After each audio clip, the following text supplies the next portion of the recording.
Video Games Live 游戏音乐会在中国的演出已经进入了第9个年头。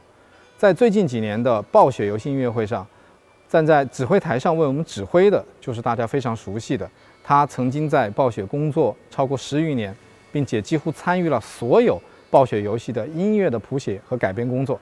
那么他就是坐在我身边的 The legendary Russell Brower。Okay, Mr. Russell Brower, thank you to having you in this conversation. That since we have do so much video games live in China, but a lot of people already know you from your game, from your conduct, from the video games live, but also a lot of people want to know more about you. So can we start from your childhood? That did you how you learn your music from the very beginning? Did your parents made you do that, or you just get into the music you love? My parents didn't make me do it, but my father especially loved music. He had a natural talent. He had no training, but he had a perfect pitch ear. He could hear any pitch. He could hear a song once and then play it on any number of instruments. It was rather irritating because I did not possess the same abilities as he did.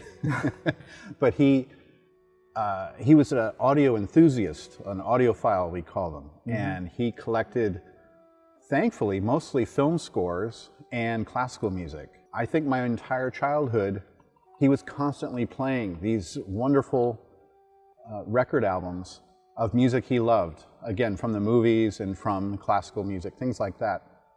And I didn't even know what it all was, but he had our whole house wired for sound.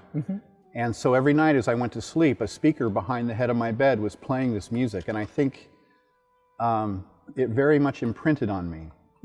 And it made me love music that tells a story. Okay. Music that paints a vivid picture in your mind. And I owe that to my father, just exposing me to it my whole young life. Great. People would know you that you have working in Blizzard for like decades, but can you tell? Well, 12 years. 12 years. That's more than a decade. Okay. So people want to know that before you joined the Blizzard, how you started your music career? I have been doing music almost since the beginning. My very first job was doing drawing and storyboard artwork, things like that, at a division of the Disney company that works on the theme parks like Disneyland and Walt Disney World and Shanghai Disneyland. And while I started there as an artist, because I would say I got much more encouragement from my parents to be an artist in the graphic style rather than music, because I think they felt music would be too tough. They didn't discourage me, but they kept kind of urging me to go with the music, art. But within a year of being at Disney, I got the opportunity to create some very basic music and sound effects for some things that were probably 2 or 3 years before they would be completed. And so it was proof of concept kind of work. I was very fortunate that Disney was amenable to that they were willing to let me do that.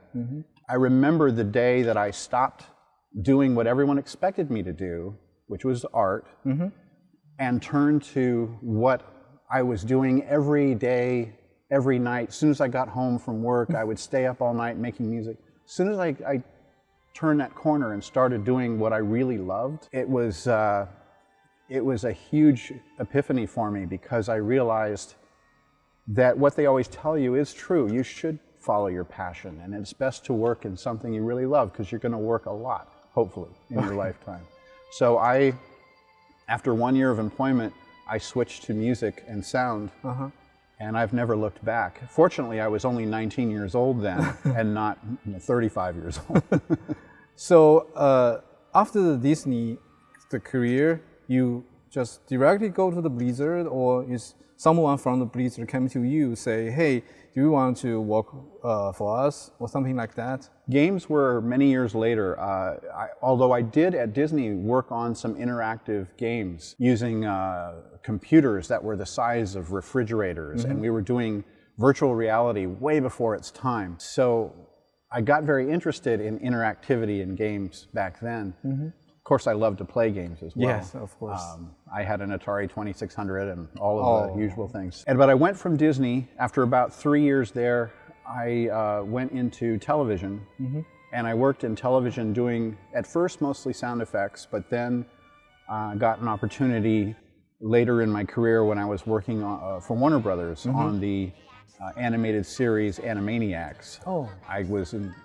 I had the opportunity to create some music for a couple of the episodes.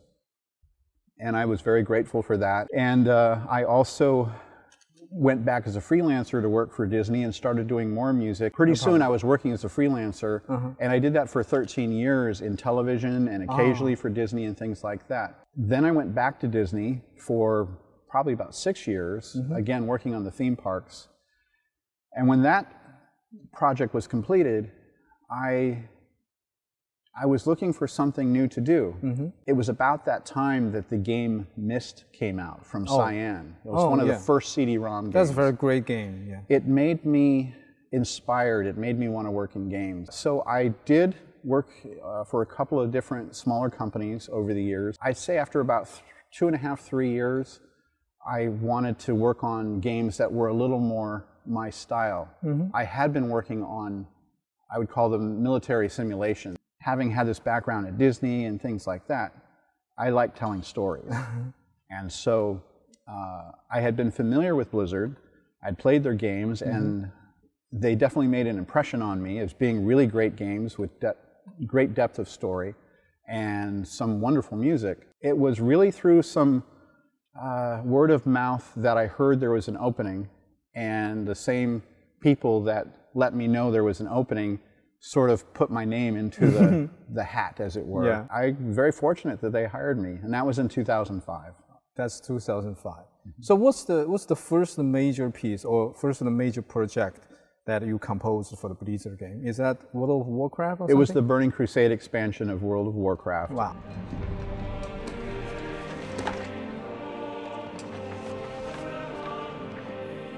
I was head of sound, and therefore the musical director as well.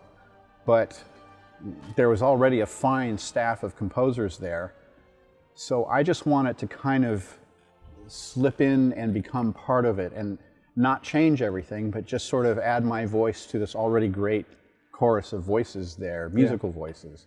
So with the Burning Crusade, 2 new playable races were introduced.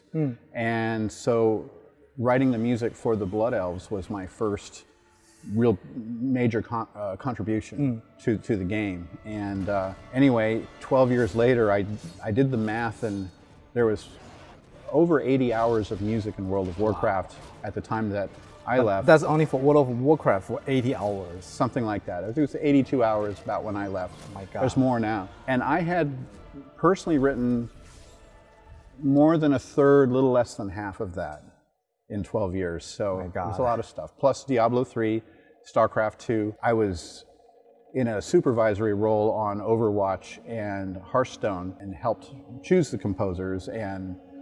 But it's always a team effort at a company like that, and we really accomplished some fun stuff, and I'm proud to have been part of that musical legacy. Yeah, it's a great and a huge job for the Blizzard game. But people were curious about, when you compose the music for the Blizzard games, what's the process? Is that they give you a game to play, then make you the feeling of the game, then you compose the music, or they just give you a piece of, just like the concept or something that make you do the music before the game? What's the process? One of the nice things about working on staff at a company like that, we are there when the game or the expansion of a game is in its early days of inception. We get to see the artwork very early, and we get to interact with the designers. My favorite thing was to attend art meetings. Every week the entire art team would get together and sort of show each other in a show and tell format what they had accomplished over the last week. And I would just sit there without saying anything and just take it all in. And in those meetings, I would come to discover all the different things that were coming up in the coming months. I'd find out very early what the next playable races would be and what different zones would be created. And that would start my brain to working. And either I would assign a zone or a race or something, some concept, some subset of the game to one of the composers or to myself. There's usually 5 or 6 at least that number of composers on any given World of Warcraft expansion. Being exposed to the game that early on, it allows your subconscious to just kind of chew on it. And I don't know if you've ever gotten like a great idea maybe in the shower or driving or writing on some kind of airplane idea jumps out or something. Yeah, you might be busy doing something else, but your subconscious is working. Yeah. That's what would happen. I think the longer time I had to think about something, at least in the case of my own writing, the longer I had to mull it over, the faster and easier it would come out at the end. And everyone has their own way of working, but that was mine. Okay. Can you explain a little bit about your idea that how do you think the relationship between the games and the music? You just said the music will help the game to tell a story. Is there anything more about that? Yeah, it amplifies the mood, it'll help make certain story points. And music can say a lot without words. The localization process of all these games is a tremendous effort and is done really well. But it's really awesome that some of the mood is, you not have to rely on words, you don't have to rely on the translation across the entire world. People react to music pretty much the same way, I've found, no matter where they're from and what background they have. And so it's a very powerful and yet subtle way to bring added gravitas or impact to the game. Yes. And as you said, help tell a story. Okay.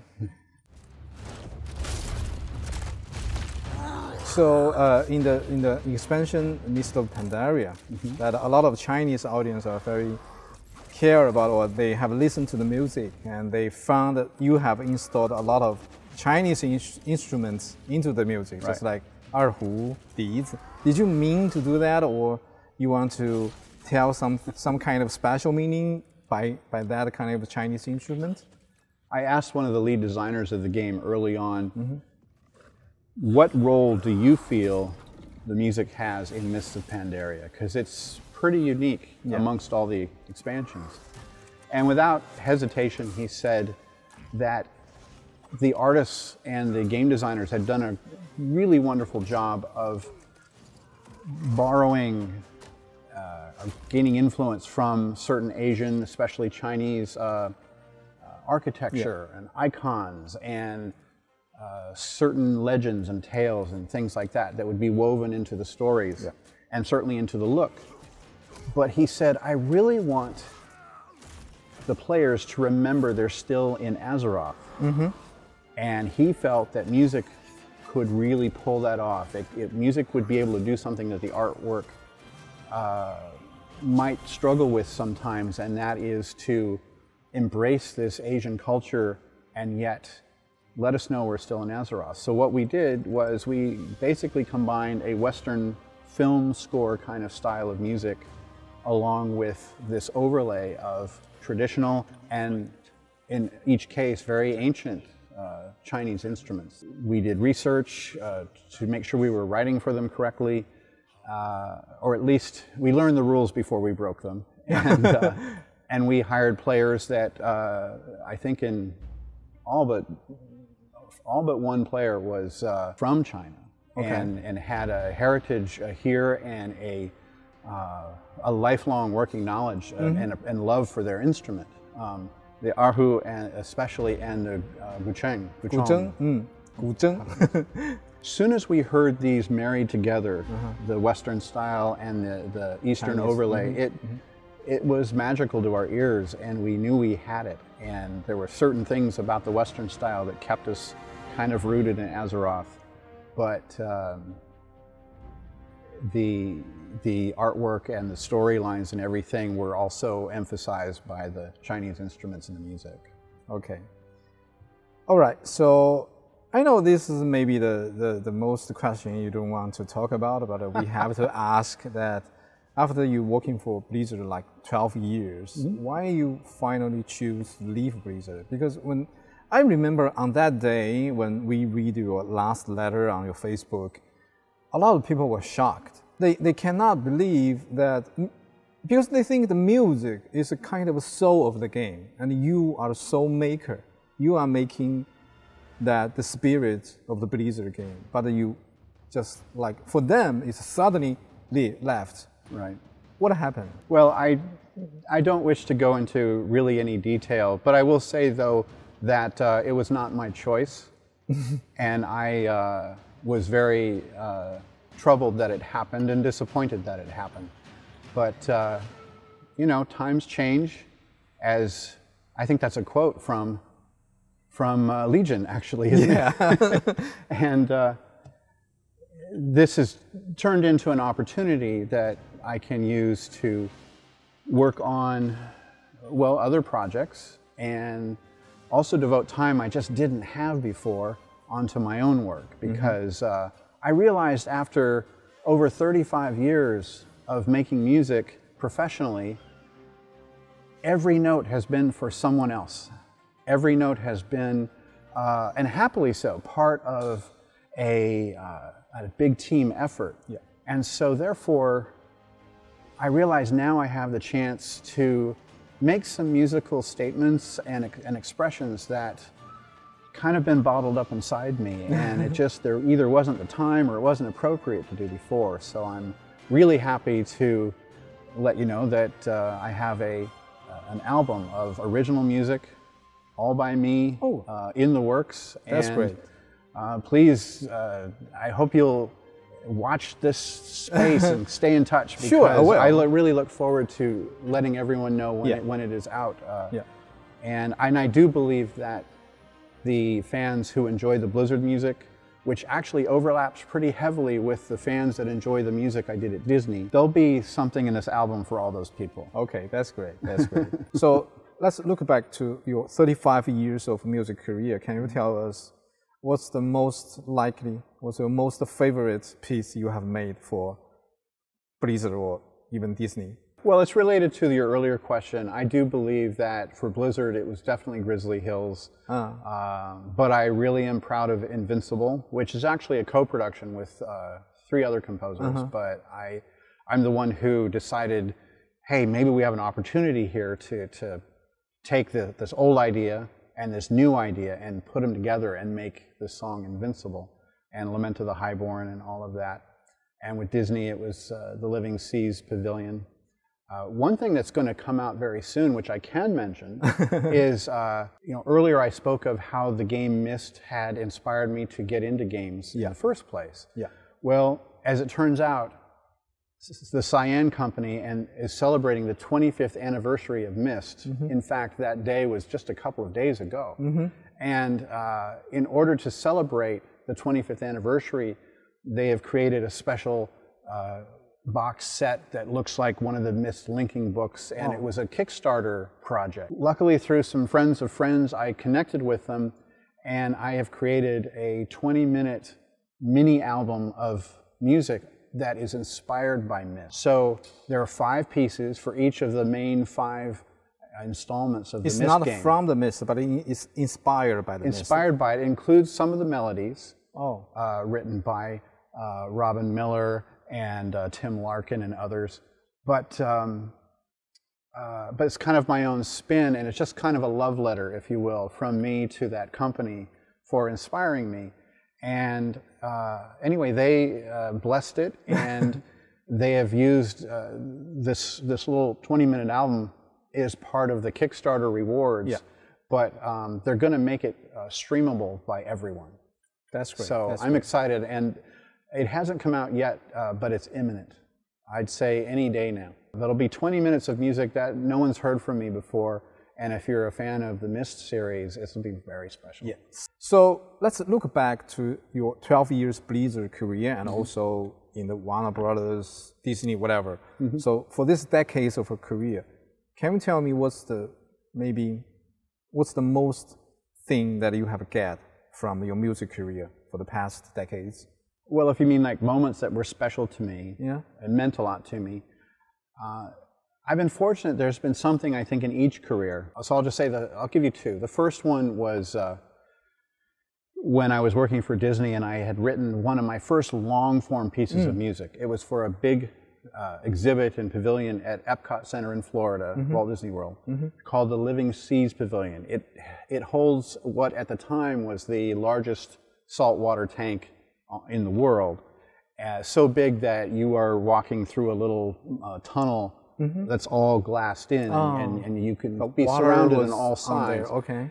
And I was standing there, and my music was playing, and it was the first time I had heard my music in a public space like that. And I was really feeling elated by this.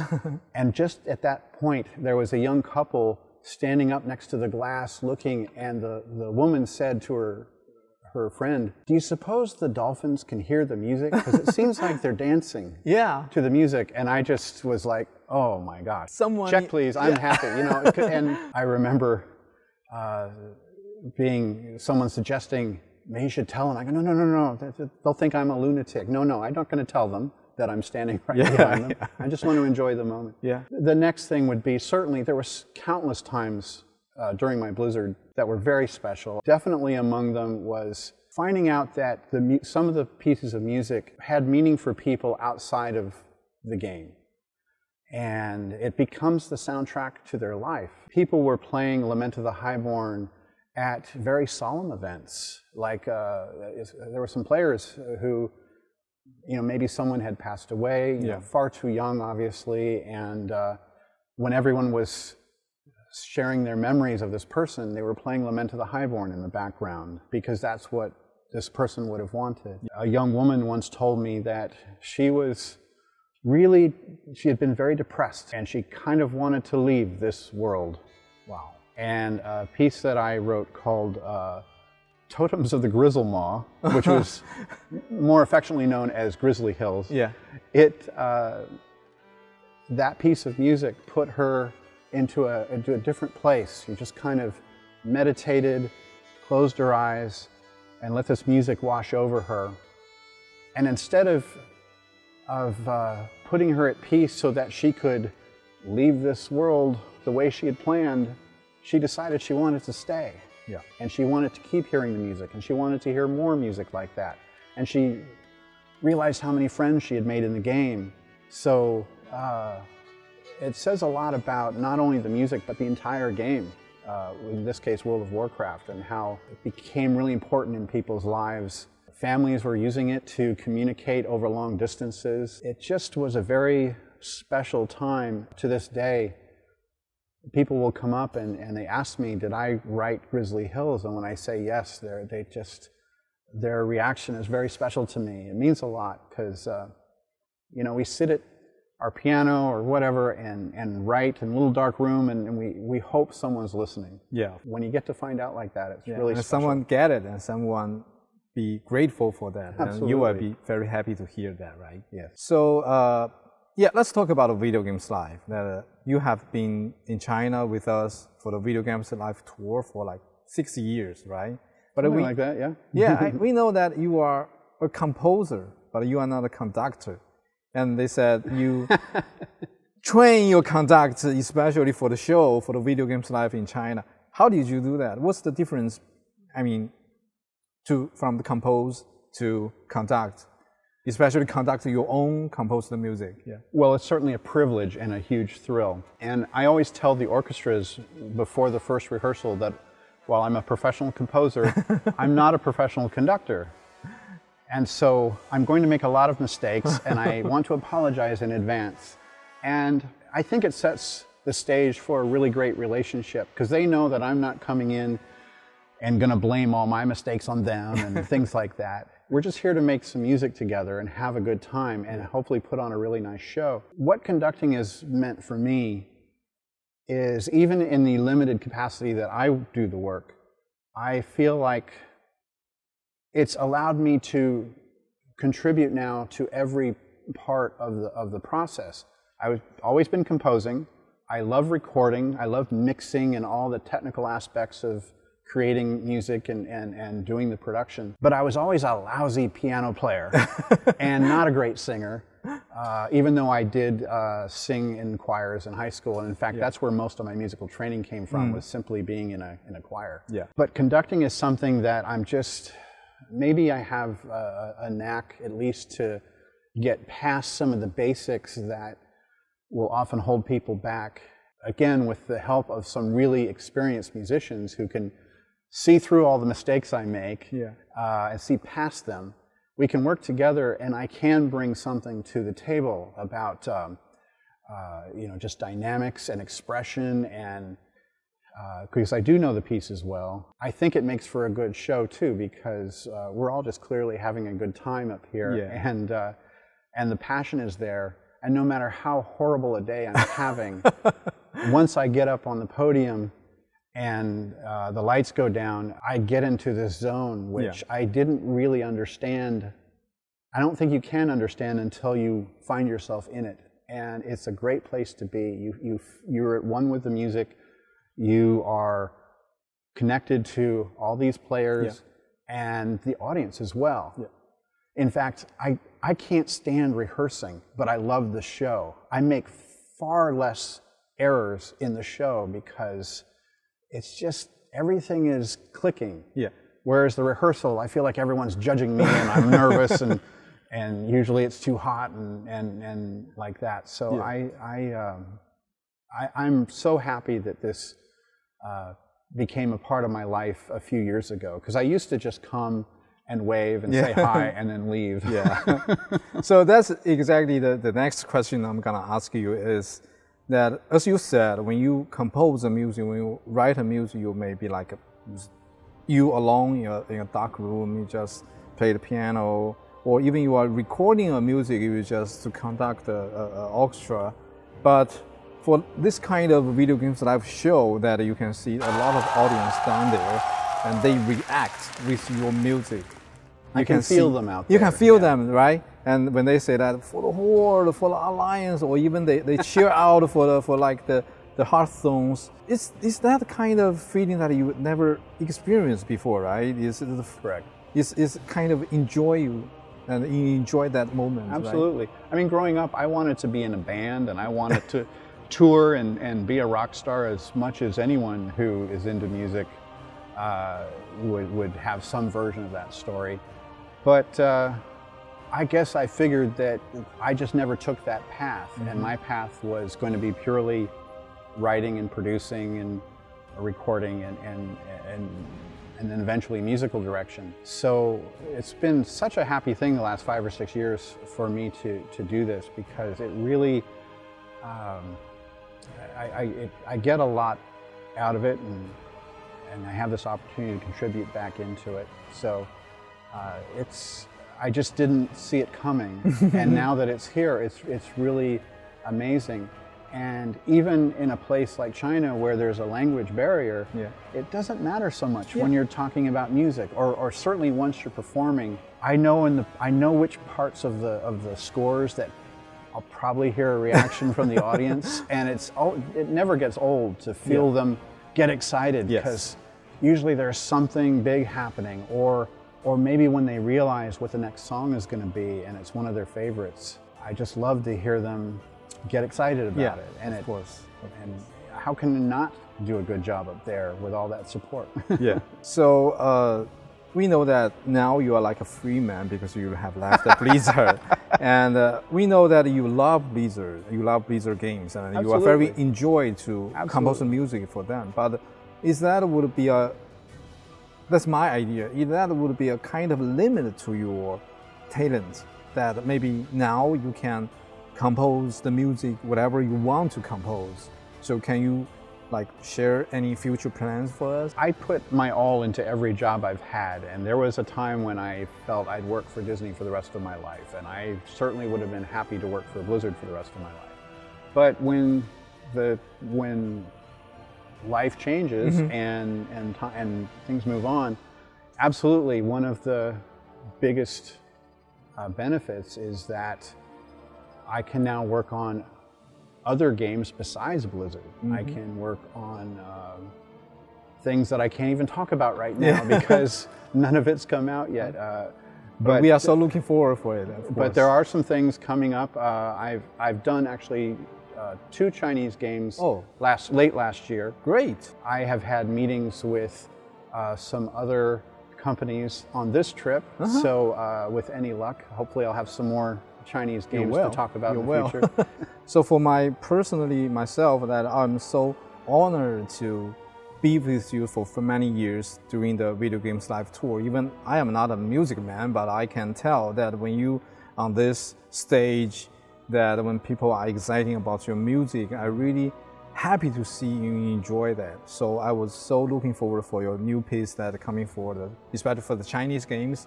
And also I hope you can make another great success for your future. So thank you very much for this conversation. It's so great to talk with you, to share with your story for us, to hear your growing up, for your passion about your career. That's very fantastic.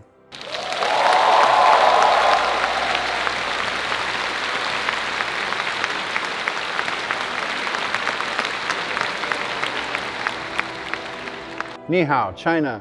I am so grateful to be here. As Charles mentioned, this is my 5th or 6th year being part of these tours.